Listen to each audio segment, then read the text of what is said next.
circumstances imposed by the COVID-19 pandemic. Mr. President, the world is facing triple challenge of the COVID-19, the accompanying economic crisis, and the threats posed by climate change. The virus does not discriminate between nations and people, nor do the catastrophes imposed by uncertain weather patterns. The common threats faced by us today not only expose the fragility of the international system, they also underscore the oneness of humanity. By the grace of Almighty Allah, Pakistan has been successful so far in containing the COVID pandemic. Our collaborated strategy of smart lockdowns helped save lives and livelihoods and kept the economy afloat. Over 15 million families survived through a social protection program of Asas. Mr. President, climate change is one of the primary existential threats that our planet faces today. Pakistan's contribution to global emissions is negligible, yet we are among the 10 most vulnerable countries to the effects of climate change in the world. Being fully aware of our global responsibilities, we have embarked upon game-changing environmental programs, reforesting Pakistan through our 10 billion tree tsunami, preserving natural habitats, switching to renewable energy, removing pollution from our cities, and adapting to the impacts of climate change. To address the triple crisis of COVID pandemic, economic downturn, and climate emergency, we need a comprehensive strategy that should include, number one, vaccine equity. Everyone, everywhere, must be vaccinated against COVID, and as soon as possible. 2, adequate financing must be made available to developing countries.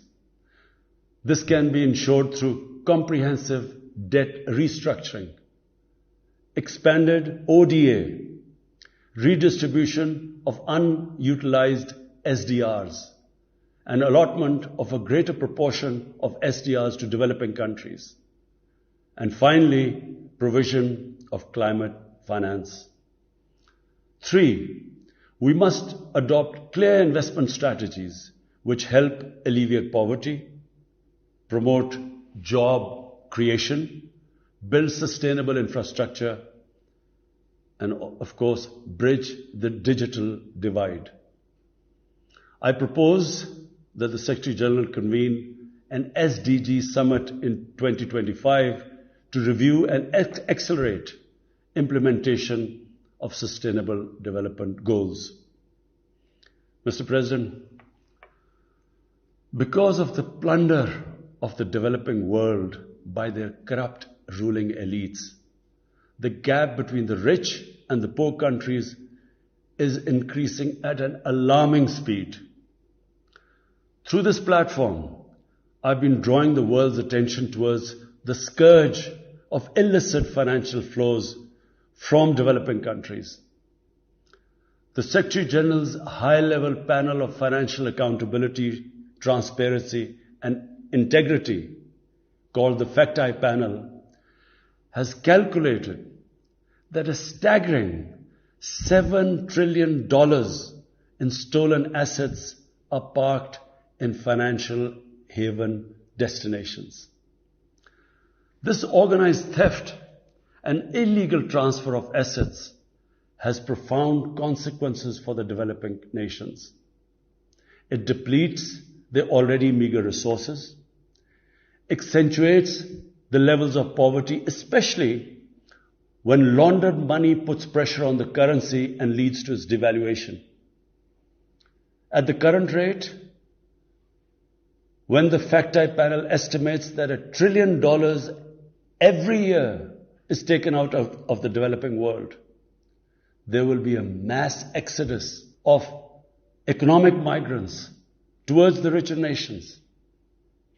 What the East India Company did to India, the crooked ruling elites are doing to the developing world, plundering the wealth and transferring it to Western capitals and offshore tax havens. And Mr. President, retrieving the stolen assets from the developed countries is impossible for poor nations.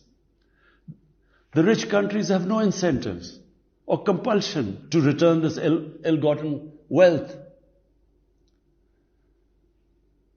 And this ill-gotten wealth belongs, remember, to the masses of the developing world. I foresee in the not too distant future, a time will come when the rich countries will be forced to build walls to keep out economic migrants from these poor countries. I fear a few wealthy islands in the sea of poverty will also turn into a global calamity like climate change. The General Assembly must take steps meaningfully to address this deeply disturbing and morally repugnant situation, naming and shaming the haven destinations and developing a comprehensive legal framework to halt and reverse the illicit financial flows are most critical actions to stop this great economic injustice. And at a minimum, the recommendations of the Secretary General's Fact-I panel should be fully implemented. Mr. President, Islamophobia is another pernicious phenomenon that we all need to collectively combat. In the aftermath of the 9/11 terrorist attacks, terrorism has been associated with Islam by some quarters. This has increased the tendency of right-wing, xenophobic and violent nationalists, extremists and terrorist groups to target Muslims. The UN Global Counter-Terrorism Strategy has recognized these emerging threats.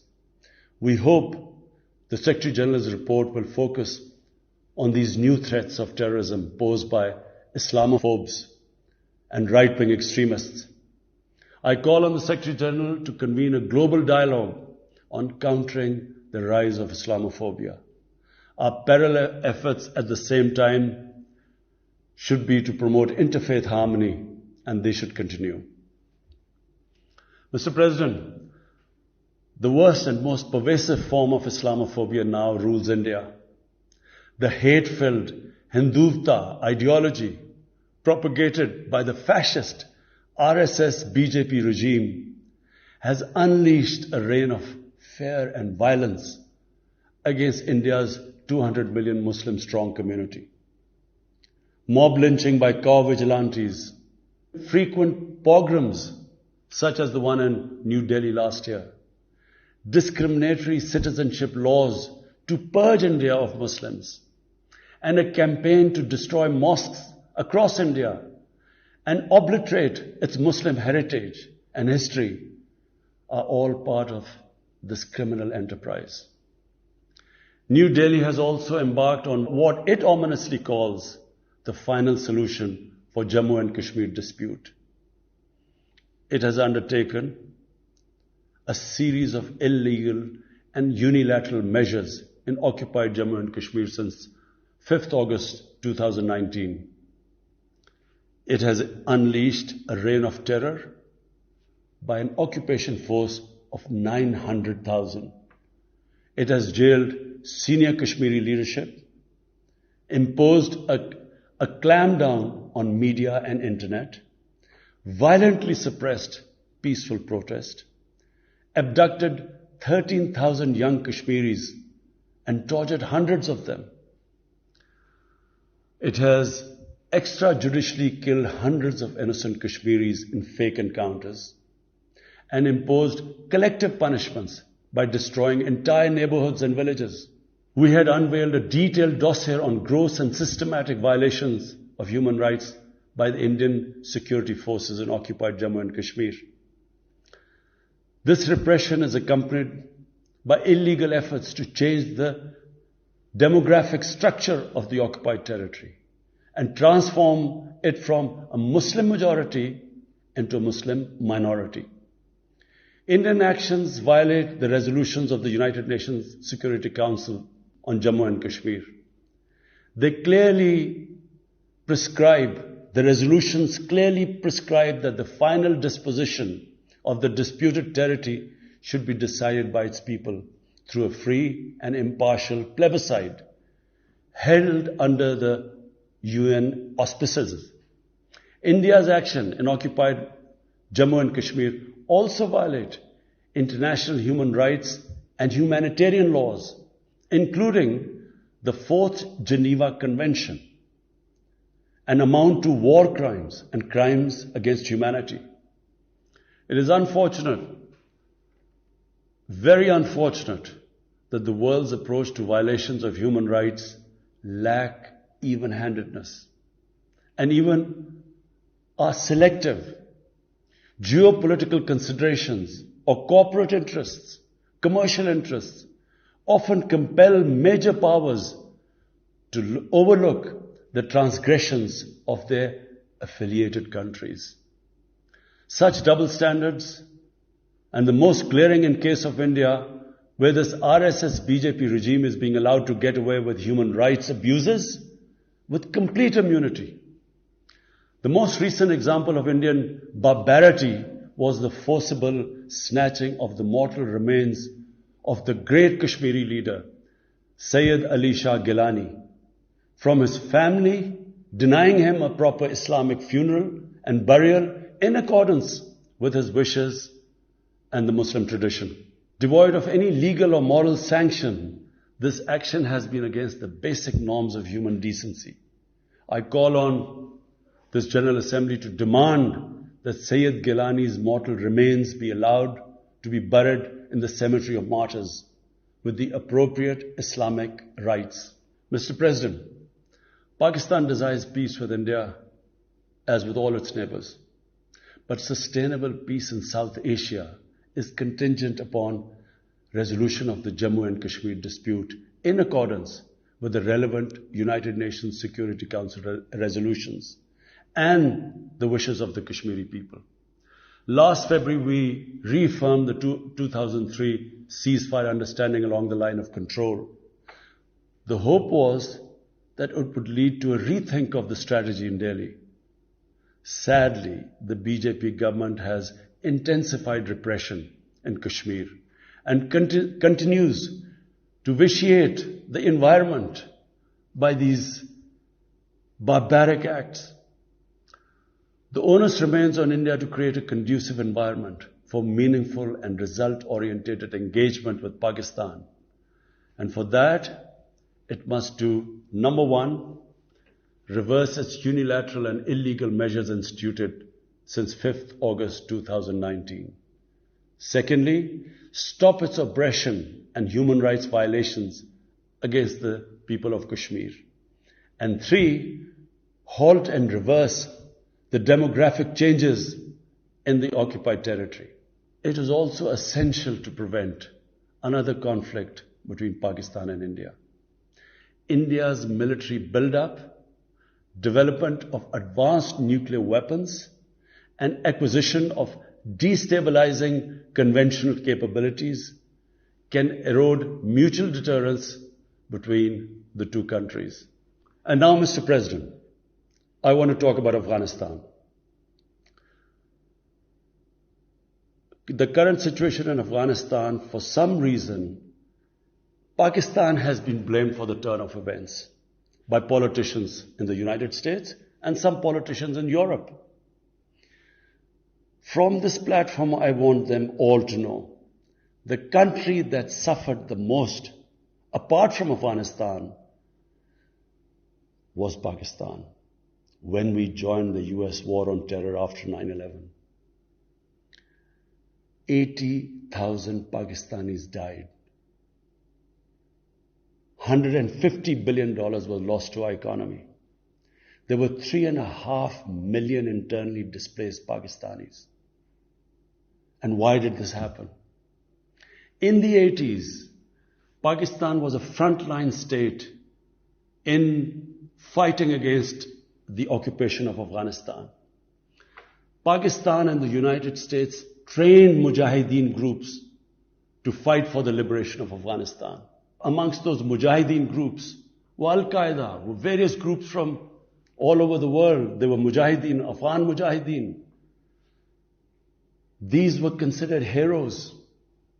President Ronald Reagan invited them to White House in 1983.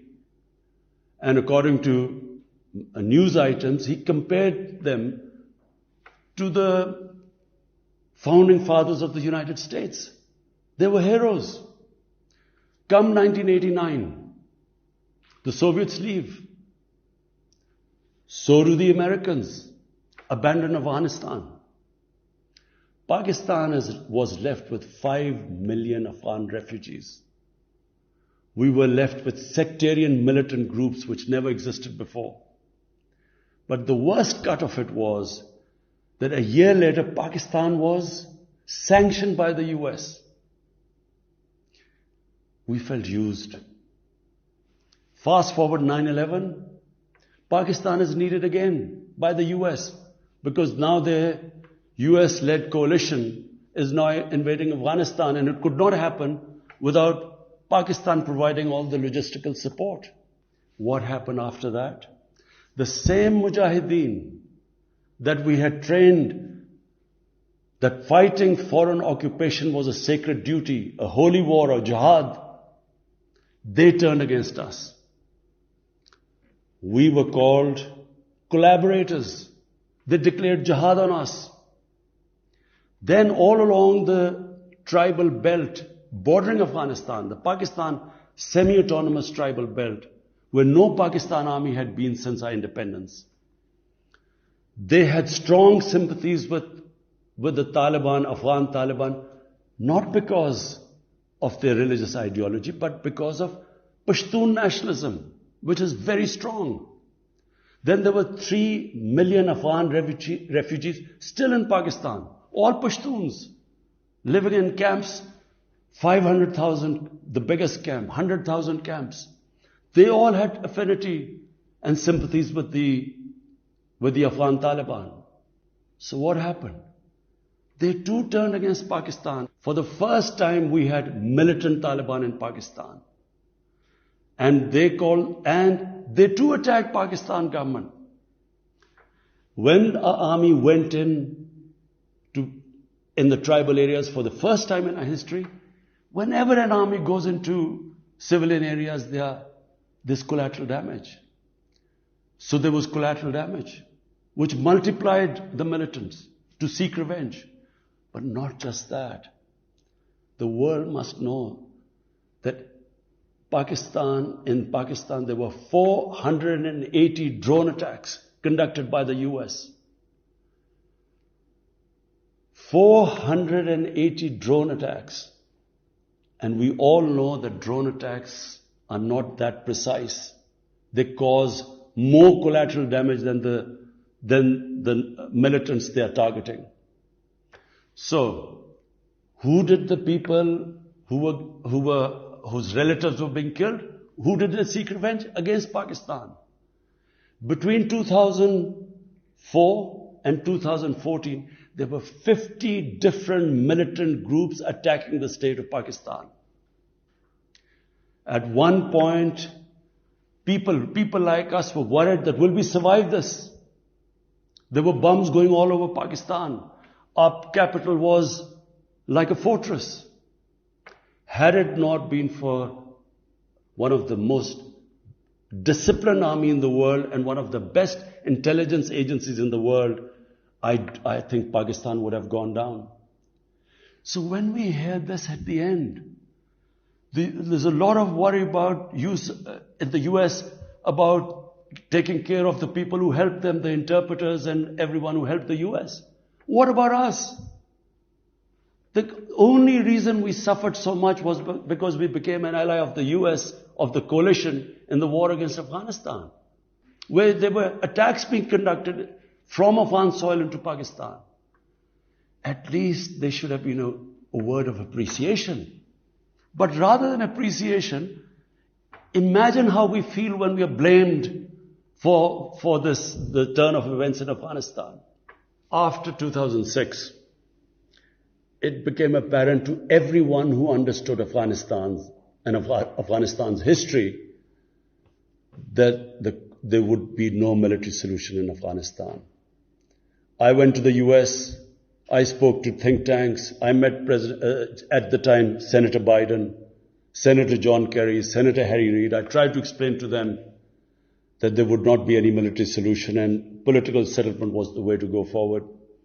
No one understood then. And unfortunately, in trying to force a military solution is where US went wrong. And if today,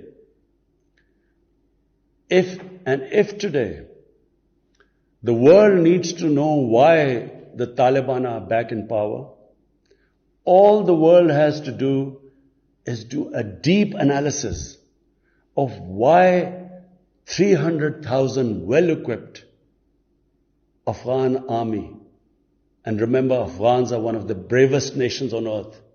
Why did this 300,000 Afghan army give up without a fight? The moment a deep analysis of this is done, the world would know why the Taliban are back in power, and it's not because of Pakistan. So, Mr. President, right now, the whole world community should think, what is the way ahead? There are two paths we can take. If we neglect Afghanistan right now, according to the UN, half the people of Afghanistan are already vulnerable. And by next year, almost 90% of people in Afghanistan will go below the poverty line. There's a huge humanitarian crisis looming ahead. And this will have serious repercussions, not just for the neighbors of Afghanistan, but it will have repercussions everywhere if a destabilized, a chaotic Afghanistan again becomes a safe haven for international terrorists. The reason why the US came to Afghanistan in the first place. So therefore, there is only one way to go. We must strengthen this current government, stabilize it, for the sake of the people of Afghanistan. What have the Taliban promised? They will respect human rights. They will have an inclusive government. They will not allow this soil to be used by terrorists. And they have given amnesty. Now, if the world community incentivizes them, encourages them to walk this talk, it will be a win-win situation for everyone. Because these are the four things that in Doha, when the US was talking to the Taliban, these were the conditions the dialogue was all about.